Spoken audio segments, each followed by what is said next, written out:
am going to continue to go against my opponent's claim that the driving age, changing the driving age will benefit, like, the crash rate. A thing they constantly bring up is the lack of maturity among 16-year-olds who are the ones that are getting into the crashes. But what they fail to mention is that there are other reasons for car crashes besides maturity. One of the biggest problems is that parents are not enforcing rules according to the DL system, which they are supposed to. B. Simon, who wrote for an injury prevention article, states that greater parental involvement is needed. A growing body of research indicates that the close parental management of teen drivers can lead to less risky driving, fewer traffic tickets, and fewer car crashes. However, many parents tend to be less involved than they could be. The problem there is that parents need to be involved in the DL system. The system requires that teens drive with their parents for 50 hours at a minimum and 10 hours at night. And most parents tend to just sign off saying that they did it without actually enforcing the actual driving amount. Another poll was taken and it was published in the New York Times that virtually all parents polled believe that teens learn by safe driving by example. But another problem occurs when parents don't set the right example. According to Ivan Bosworth, who is a professional driving instructor, I don't know if you can be professional, driving instructor, stated that children start learning to drive from age 5 or earlier, watching their parents go through stop signs, exceed speed limits, and they think it's the norm.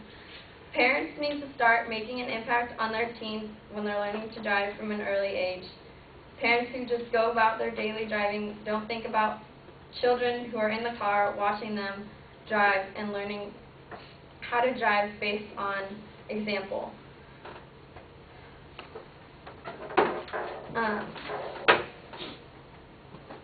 Another quote that the same driving instructor said that when parents teach their kids to drive, they are often teach them only what they needed to know so that they could get their license, and they likely picked up bad habits when learning to drive with parents. A common thing is when teens are driving with their parents, they follow the habits their parents teach, and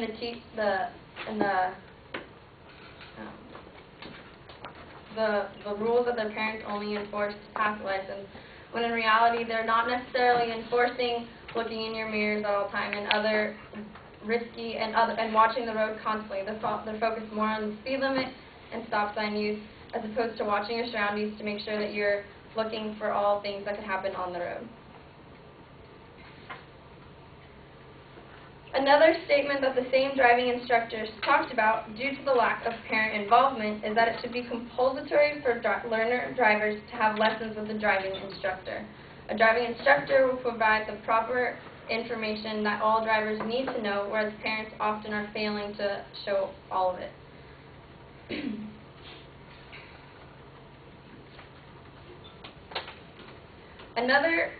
To further expand on the other reasons why there are crashes besides maturity rates, is there's the National Safety Traffic Administration reported that there are other common activities that every type of age group gets involved in that are the lead reasons for crashing.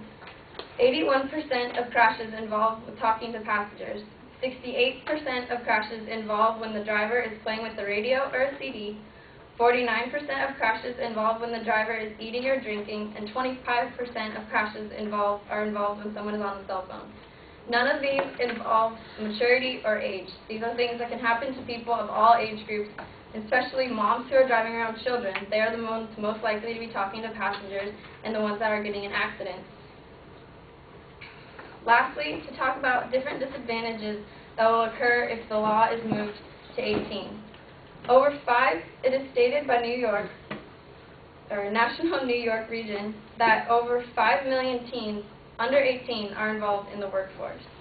Many of these teens depend on driving themselves to and from work and do not have the proper transportation dependent on their parents to get to work. If they don't have their own license and if they don't have a way to get to work, they will then be put out of the workforce, and this will cause other economic downturn.